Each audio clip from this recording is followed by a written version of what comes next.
We are here for Reflections on Black History Month. This is yet another one of our Cultural Proficiency Speaker Series speakers. I, like everyone in Kirksville, probably is so proud to know Dr. John Thurman. His record speaks for itself. When I arrived, he was very ingratiating and welcoming me to the community. And he is that kind of person that is the kind of DO that we say we want out in the workforce. He's in primary care. He is working in Iowa. He'll tell you more about his background.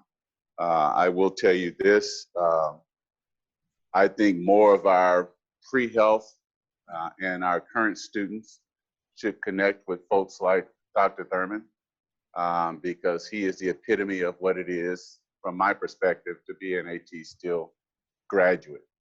So I want to thank him for taking time out of his schedule, he and his lovely wife, Audrey, who's here with him, to travel down to Kirksville, come home, and talk to us about his reflections relative not just Black History Month, but also the career in general, the healthcare environment in general.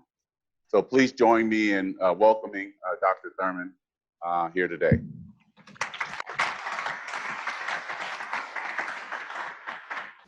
Very cool.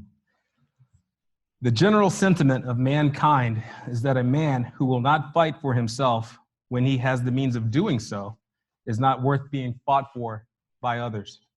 And this sentiment is just, for a man who does not value freedom for himself will never value it for others, or put himself to any inconvenience to gain it for others. Such a man, the world says, may lie down until he has sense enough to stand up.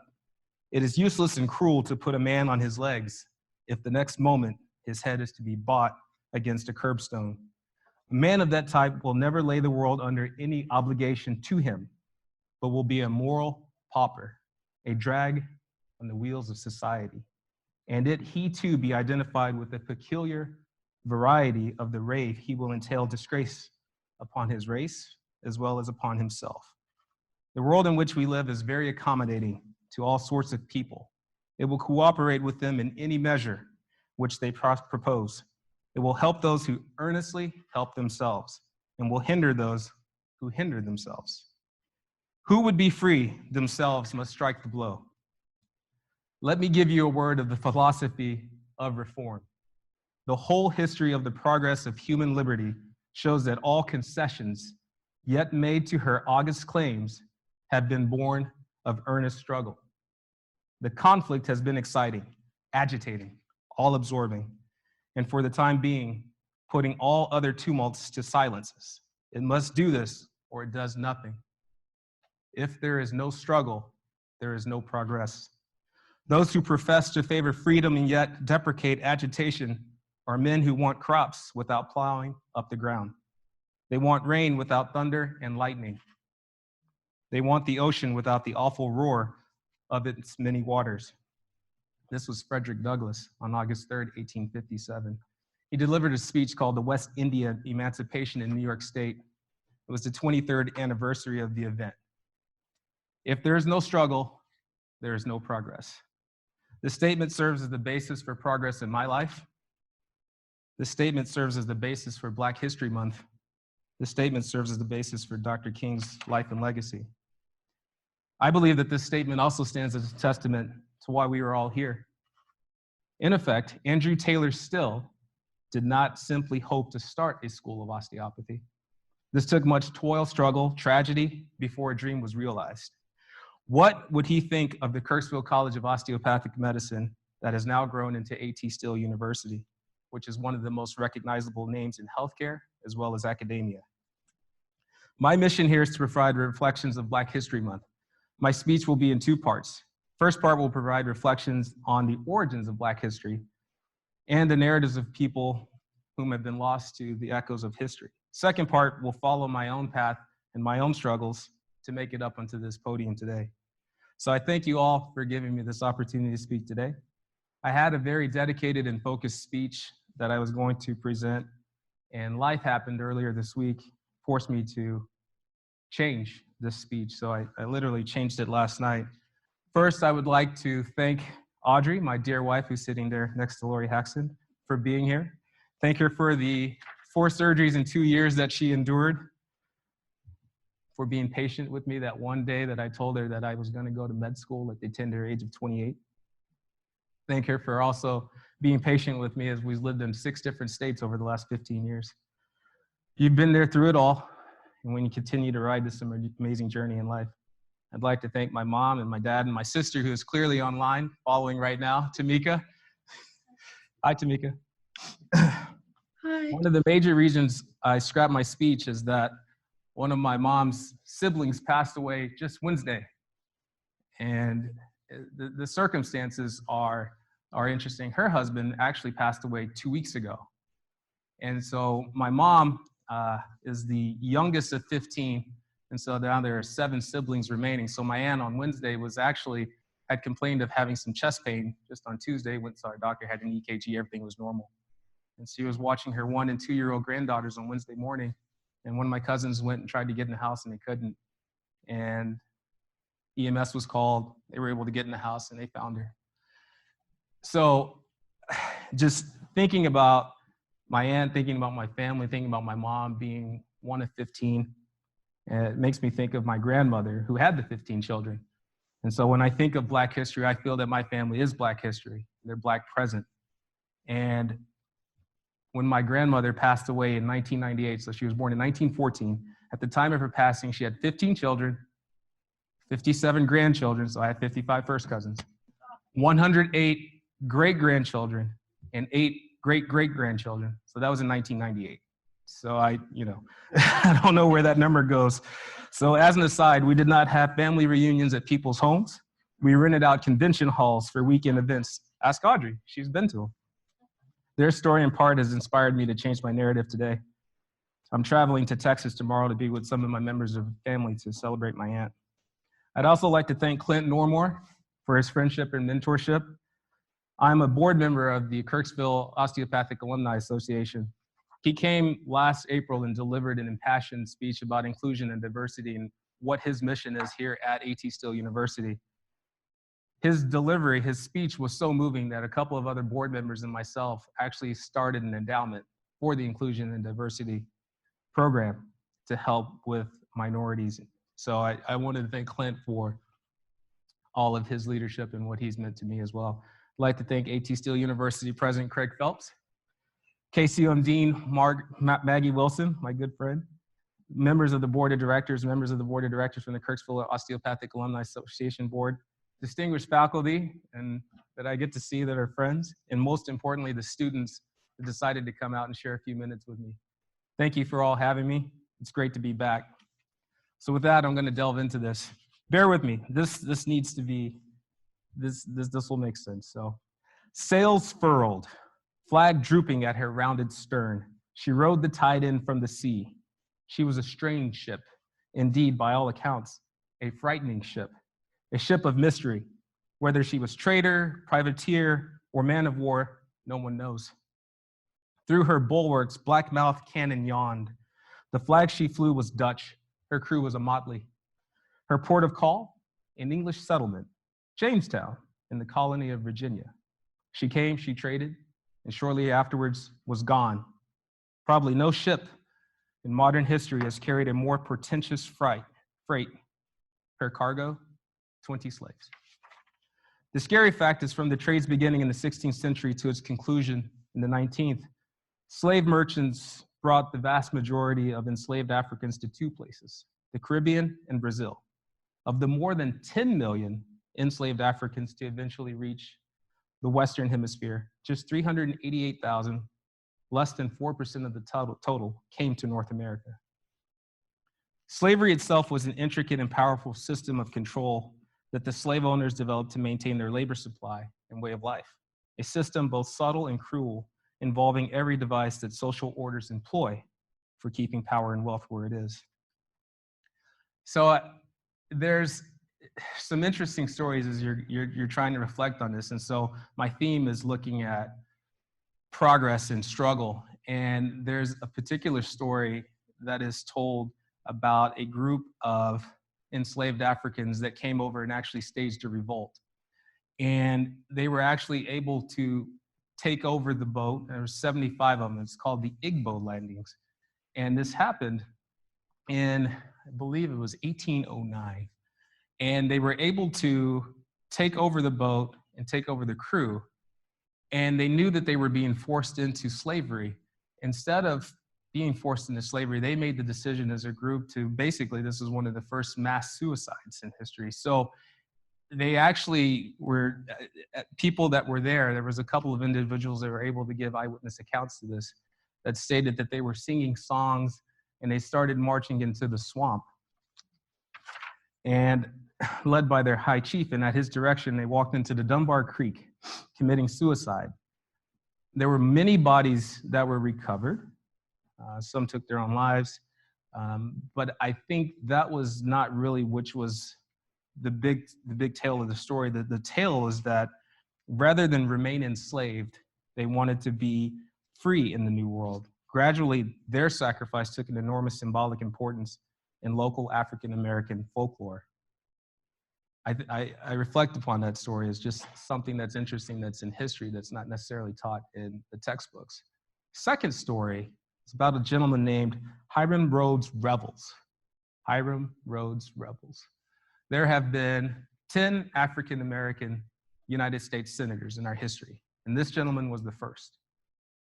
His story is fascinating because he was born to free persons. His parents were both free, and they had migrated to the South to try to get educated, and he was turned away. So they actually ended up moving up into Indiana and in Illinois in order to complete his education and training.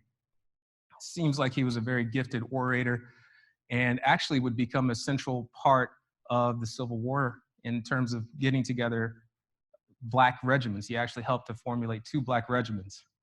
And during that time, he actually became one of the chaplain for one of the units during the Civil War.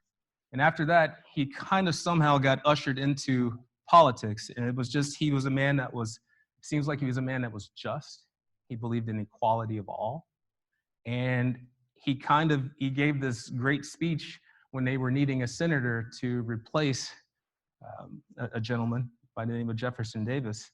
And someone said, this gentleman is going to be the next United States senator. And so he goes up and gets selected, but he is not recognized by the body.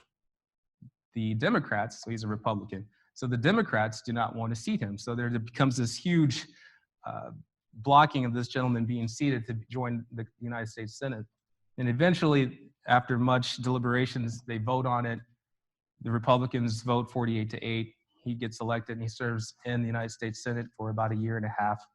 And then he went on to a life to run a school and some other things like that. But just thinking about where this man came from and having to go through all those things to become the first African-American state senator, I think that's just something worthy of remembering. Moreover, without struggle, there's no progress. I think of a gentleman by the name of Cudjoe Lewis.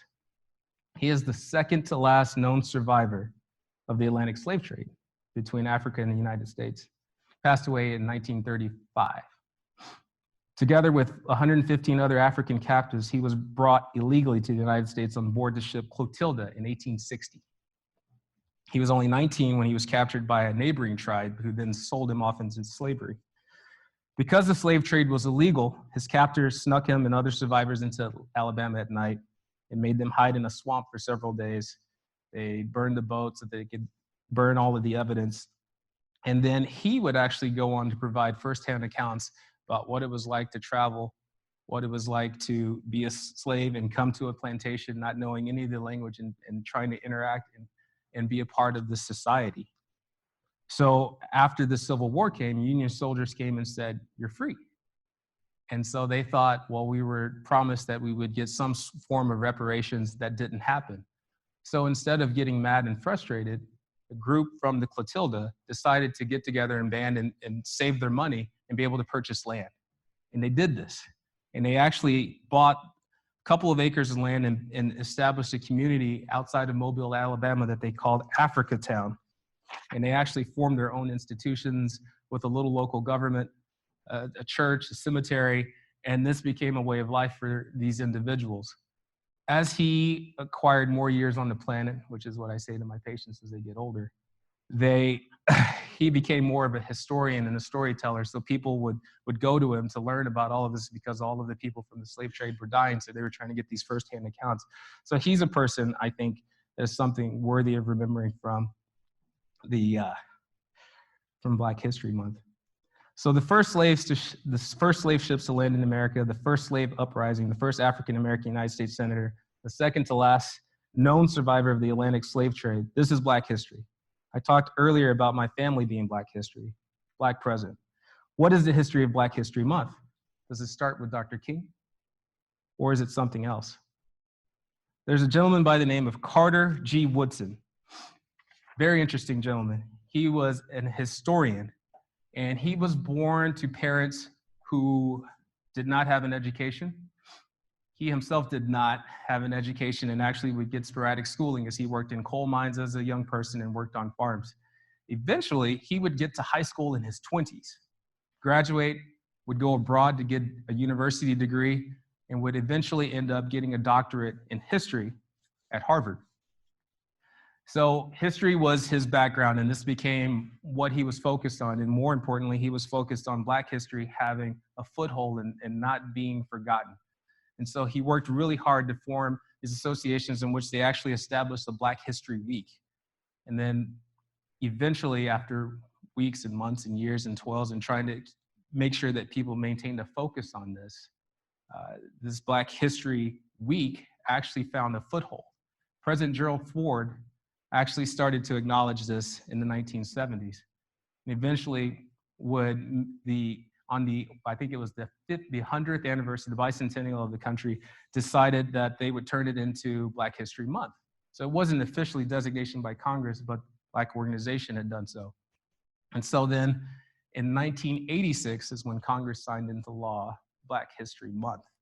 But this was due to the efforts of this gentleman, Carter Woodson, back in 1915 when he first established Black History Week. That was just this little thing that he tried to show people, like, this was their history. They would have pageants and they would have different types of shows and effects like that, but they also wanted to show the artistry and wanted to show different things like that with respect to Black people and what their contributions were so that would not be lost. So this is kind of where I wanted to start my talk, in acknowledgement of Black history. My grandmother's story, I feel, is unique to the Black experience. 15 children. They paved the path so that me and my sister could thrive and contribute. My mom attended a segregated school. My father attended a desegregated school, to which now I'm a member of its wall of honor, which is irony. My sister has thrived in her mission in philanthropic work. She's had to struggle, I've had to struggle. But I think this is where the story is going to take a little bit of a turn, and I'm going to go to more present day. I'm a graduate of the military academy at West Point. I played football there, and I had great big dreams, and I thought I was going to do a lot of different things. And let's just say I got hit in the face really hard by reality when I got to West Point. Everyone that goes there is doing well in life. And so when you get into a sea like this, things are a little bit more challenging. I would say that I struggled mightily at West Point. I did end up playing 4 years there, but there were some moments when you start to doubt and you question yourself. So you start thinking about that statement that has started this whole talk. I found myself making a decision whether or not to continue playing football. You have to understand, so I played high school football in the state of Texas, and it's, that's supposed to be a big deal. And I was a quarterback, and so I wasn't a starter. So I had to make a decision. Was I going to be a junior or senior, and was I going to be a scout team player? Or was I going to quit and just go off and be a student?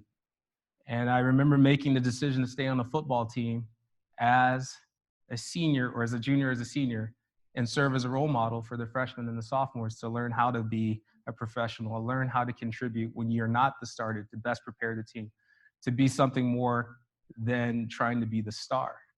And I'll tell you that experience is important because a lot of those guys today, Audrey can attest to that, when they come up and they're just like, hey, there's Johnny Thurman. I remember when you were, a junior and you would talk to me as a freshman, and your motivation and your example is something I still remember to this day. That was back in the late 90s. I would say moving forward, I think it's important to recognize that we can serve even when we think that service is not something that we're currently accustomed to. I graduated from the military academy and life was taking me to different roads. I ended up going to Fort Riley, Kansas, which is located outside of Manhattan, Kansas.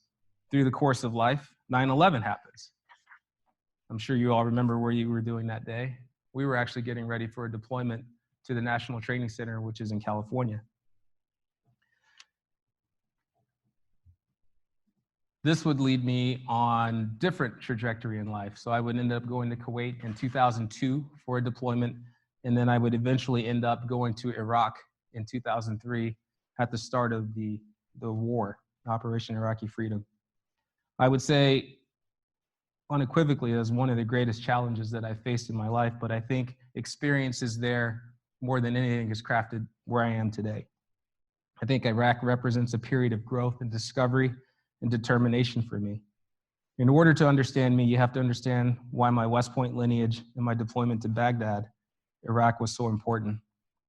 We had two missions while I was there. The first one was leading my platoon to a propane facility in northwest Baghdad and providing security to that facility. Propane is the lifeline, so we've got gas, we've got electricity. They don't have that. And propane was to fuel their homes and to keep their homes warm and to cook. So that was, once the government fell, you got anarchy, so people are just coming and hoarding and stealing, so we were there to protect it so that people could just have their daily operations.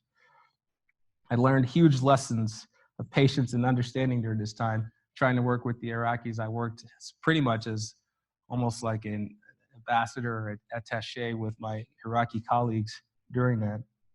However, one night we were enforcing curfews, and we didn't want people to be out because there was threats of violence, and we didn't want people to be getting attacked, so we set up checkpoints. And this one particular evening, we actually ended up stopping about 20 to 25 Iraqi men, but we needed to get them to the jail. So lo and behold, there happened to be this 1970s era chartered bus that we stopped. So we're like, great, now we got a bus. Now we can get everybody in the bus and we go and we can get them processed and things will be great. So it's me and 3 of my soldiers. So I'm like, all right, guys, let's take this bus and we'll have a convoy follow us to make sure that we're safe. No one knew how to drive the bus.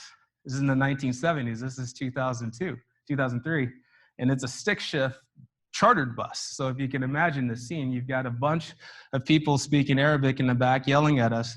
You got 3 of soldiers and myself, and it's just this surreal situation. So I'm like, okay, I guess I will drive as the lieutenant. So I drove the 1970s era chartered bus to jail with my Iraqi prisoners. So I don't know if you know about struggling. I mean, this is one of those situations where things could really, really, really go bad if upset people are not very happy. But anyway, not a far cry from that. We were able to make it to the jail and they were able to get processed and everything was fine. The big moment that really occurred while I was deployed that changed a lot of things for me was my unit then got a mission change and we were to go down to a hospital in downtown Baghdad. It's called the El Yarmouk Hospital. I'll never forget it. It was one of those situations. I remember after we had been there for a few days, my major came to visit us to check and see how we were doing. And he had remarked that all of you guys are going to need to get counseling. You're going to need mental health counseling for all of the things that you're seeing and experiencing because of what was coming through the emergency room or what was coming through the morgue. I remember one day we were coming through and the power would go out routinely and you could never predict when the power would go in and out. And I remember a young Iraqi boy, probably 8 or 9, yes, sir. I had an interpreter with me. I was like, sir, can you please turn the power on? My uncle's in the middle of surgery. And I just remember thinking, well, there's nothing I can do about the power. But those are some of the experiences that we had. I remember one particular incident where we were also, this was before, I'm sure you've heard of improvised explosive devices, IEDs. I had one brought to my front door. escorted by one of my soldiers. This is before it was a thing, but they'd found, an Iraqi man had found this big round that was sitting on the ground, and it had like a little clock mechanism tied into the nose cone of it. And so my soldier helped him bring it to our front door to be like, "Sir, look what we found." And I'm thinking, oh, that's great. So I just put on my Kevlar helmet and just sat down on my bed and waited for it to explode, because I was like, this is insane. Why did he bring this to my front door? Nonetheless, we brought the EOD, the explosives ordnance. The detachment came out and they disarmed it. Then it happened. One afternoon, young girl, schoolgirl named Fatma. She's walking home from school with her backpack, speeding down the road, and then this little Toyota truck comes around and hits her. Her family gets her to our emergency room. There seemed to be an urgency. I remember it just being just a very chaotic day in the emergency room, and life was very explosive at that particular point in time in El Yarmouk. And there was just something that drew me to this young lady and her story, and I could just like see the family surrounding, and the doctors were trying to stabilize her. You know, I was a lay person at the time, but I was like, it looks like she's obviously got some broken ribs. Looks like her leg is broken, and she looks like she's in a lot of pain. From what I could gather, my interpreter figured out that it looked like she needed to be transferred to a hospital that had a breathing machine or a respirator. So they were there, I believe, for 2 nights. And the family would be there with her, so I would try to gather up any food that I could and share it with them. I had some prayer beads that I'd obtained in Kuwait in 2002, and I would just sit there with them. And I can't explain why I would spend time with this young girl and her family. I've got photos of it. There just felt like there's this need, and I'll never forget one of my soldiers. His name's Eric Deerheimer, and he said, "Sir," he's like, "why are you spending so much time with this family?" And I couldn't answer him. And finally, on night 3, hospital bed, they were able to dispatch an ambulance to come. A respirator had opened up. They needed me to sign off on some paperwork for her to get transferred because it was after curfew. So I signed off the paperwork, and everyone's happy, and she went off. And I think that she did okay. About a week later, Granddad came back to the hospital, and he wanted to thank me for my assistance, wanted to thank me for the help in getting his granddaughter off to the other hospital. And he said, "Can you do me one more thing, though?" It's like, "Can you sign this paperwork so I can get my AK-47 back so I can protect my farm?" So I did, because that's what the farmers did. They didn't have donkeys or mules to help protect their livestock. But anyway, it was really good to see him. And I'll never forget, a couple of weeks after the whole experience, my interpreter, he called himself Joe. He said, "Something's different about you. You seem more hardened, more withdrawn." And I told him I couldn't explain it. I had this sense of helplessness. And I actually think this is one of the moments that inspired me to revisit the idea of maybe pursuing medical school. So we'll fast forward that deployment ending, and I return back to the United States, and I get transferred. My next duty station in the Army is back at West Point, which was something I really wanted to do. Audrey and I have met by this point, and we're dating long distance, and everything's going great. She's in college. I'm working up at West Point. At some point, we're gonna get married, and life is happy. But there would be a fateful day in which, in the Army, there's a structure, so you follow the command of your superiors. And so I was working in the admissions department during minority admissions, and you have to play different sports. So there's flag football for the old people to play against the different departments. And well, the math department and the admissions department was playing ultimate frisbee. And so my boss was like, "We don't have enough people. Captain Thurman, you're going to play today." "Sir, I don't want to play ultimate frisbee." "Captain Thurman, you're going to play ultimate frisbee." "Sir." "Yes, sir." So I go run 2 miles to get warmed up. I get some cleats. I go down. I'm like, oh my gosh, we're playing the math department. We've got like 4 former football players on our team. I'm like, we're going to beat these guys. No big deal. So lo and behold, little frisbee's coming, and I'm thinking, oh, I can get that. And I mistime the jump, and I come down awkwardly, and I land on my leg extended and completely destroy my knee. So I suffered a posterior lateral corner injury. So basically like the LCL, the ACL, biceps tendon, all this business was basically blown up. At one point in the emergency room, you know, your knee goes like this. Well, my knee was going this way. And so finally had to stop. I remember Audrey was in the emergency room, looked like she was going to vomit. I think the PA was going to vomit too. So that led to 4 surgeries in 2 years. Well, the injury was so significant that I actually had nerve damage and I had foot drop. So my foot didn't work. So 27-year-old that's having to now go to Walter Reed. And I'll tell you that this was probably one of the more pivotal moments in my life, and getting treatment down at Walter Reed Army Medical Center. And this is where I first encountered DOs. And Audrey, I thought, she explains the story a little bit better than I do, but she said, hey, there was something different about them. Like the residents came through, they asked me how I was doing, not just about how you were doing. And so I was like, kind of that thing in the back of my head about medical school kind of popped into my head. And I asked them about it, and they said, hey, you know, if you're interested in looking into medical school, there's a book you should read. I'm like, well, what's the title of the book? And it's called DOs. It's by this gentleman by the name of Norman Gevitz. I'm like, all right, so I'll purchase it. So I purchased the book, and kind of got me fired up. And I was like, you know what? I think I'm really going to look more into this.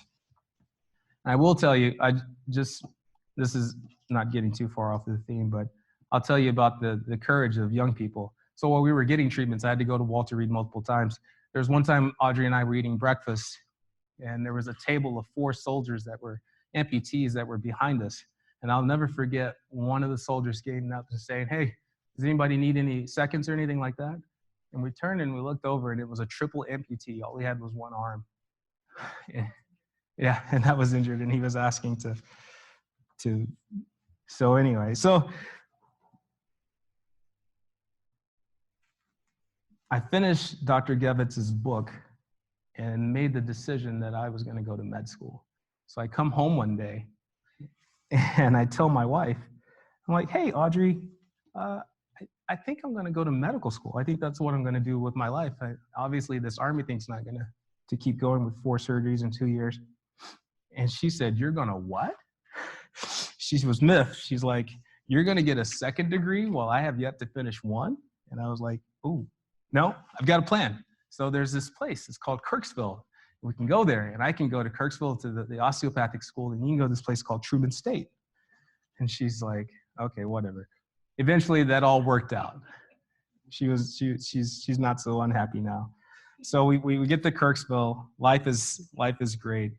We've established all of these long-term friendships. But I would say that struggle, without struggle, there's no progress. I would say that. Do you guys still have Operation Osteopathic Service? No, that doesn't exist anymore. Okay. Well, there was a big earthquake that hit Haiti in January of 2010, and we were able to help raise some money to help send for those relief efforts.